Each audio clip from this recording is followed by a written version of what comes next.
Now, 10th of April, just a few days away, and with it has begun the countdown to France's presidential elections. On Saturday, President Emmanuel Macron held his first big rally for the poll season.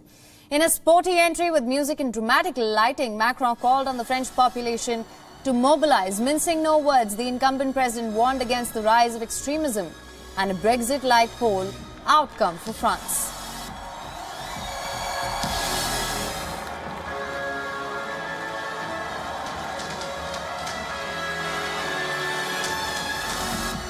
Nous sommes habitués. Le danger extrémiste aujourd'hui est d'autant plus grand que depuis plusieurs mois, plusieurs années, la haine, les vérités alternatives se sont banalisées dans le débat public. Nous nous sommes habitués à voir défiler sur certains plateaux de télévision des auteurs antisémites, d'autres racistes, maniant à longueur de journée. Non, pas davantage, ne les sifflez pas. Ne les sifflez pas. Combattez-les par les idées, avec respect. Now, as part of his campaign, Macron promised to work on gender equality in his next term. Addressing the concern of inflation post the Ukraine war, Macron promised to let companies give a tax-free bonus to employees of up to $6,600 as soon as this summer. He also promised to raise the minimum pension to $1,200 a month for those who have worked full-time. This is Macron's first big rally since the polls were announced. Until now, he has held a couple of televised interviews surrounding the election, but his main focus has been the Russian invasion of Ukraine. The French president has been busy pushing for diplomatic efforts to end the war in East Europe. Ce qui est vrai, c'est que l'actualité internationale a happé l'agenda du président de la République, de sorte qu'il doit mener une campagne différente, mais il est là formidable qu'il y ait ce grand rassemblement pour que, justement, les messages puissent être entendus et ensuite que chacune et chacun continue à les porter partout dans les territoires de France et de Navarre.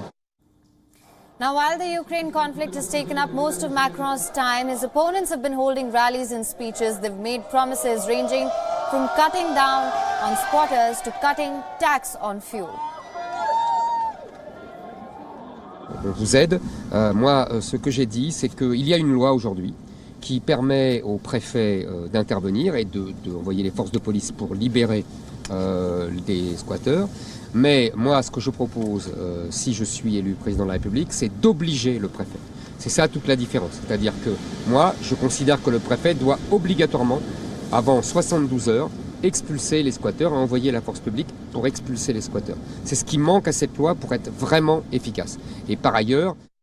Avec les prix du gaz, de l'électricité, du fioul, plus personne n'ose ironiser. Le pouvoir d'achat, c'est la grande question du quotidien. Et j'y apporte des réponses immédiates. Présidente, je descendrai la TVA sur l'ensemble des produits énergétiques, gaz, électricité, fioul, carburant, de 20 à 5,5.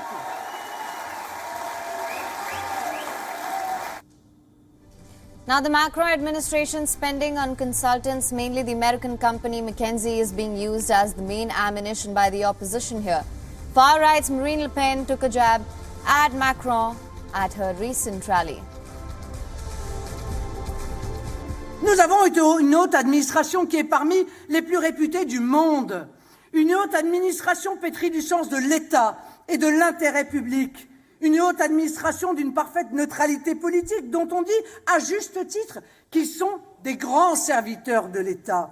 Pourquoi ce choix de l'ignorer pour choisir des consultants extérieurs à plusieurs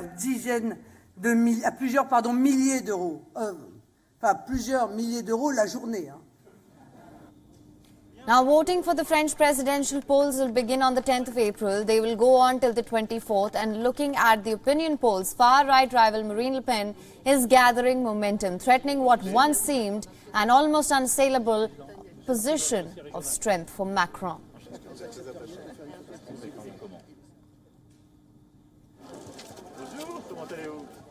WION is now available in your country. Download the app now. Get all the news on the move.